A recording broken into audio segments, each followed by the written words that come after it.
ചീര ദോശ ഉണ്ടാക്കുന്നതിനുള്ള ഫ്രീസ് ഉണക്കിയ രീതിയാണ് അമ്മ സമയ ടിവിയിലേക്ക് സ്വാഗതം. അതുകൊണ്ടാണ് ഞാൻ പോസ്റ്റ് ചെയ്യുന്ന ഓരോ വീഡിയോയും നിങ്ങൾക്ക് ഒരു അറിയിപ്പായിരിക്കും. ഇപ്പോൾ വീഡിയോയ്ക്ക് കൊള്ളനായി പോകാം.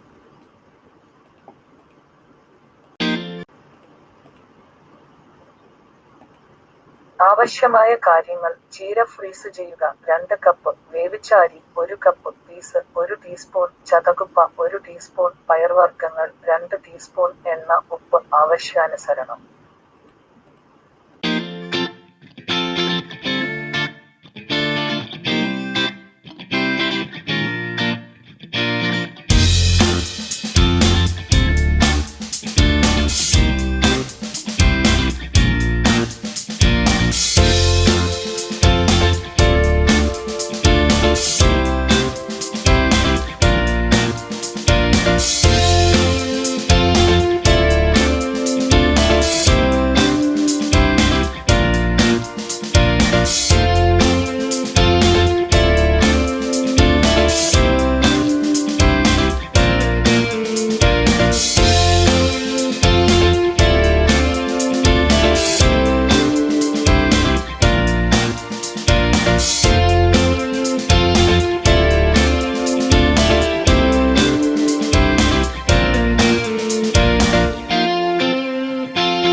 അരി, കറുത്ത ഗ്രാം, ചതകുപ്പ, പയർവർഗ്ഗങ്ങൾ എന്നിവ ചേർത്ത് 1 മണിക്കൂർ മുക്കിവെക്കുക.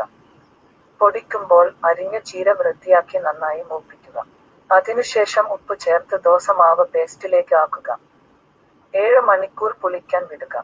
ബാറ്ററിൽ അല്പം എണ്ണ ഒഴിക്കുക. 1½ ടേബിൾ സ്പൂൺ മാവ് വിടുക. വശങ്ങളിൽ അല്പം എണ്ണ ഓഫ് ചെയ്ത് പുറത്തെടുക്കുക. വെളുത്തുള്ളി, മുളകുപൊടി സ്പർശിക്കാനും കഴിക്കാനും അനുയോജ്യമാണ്.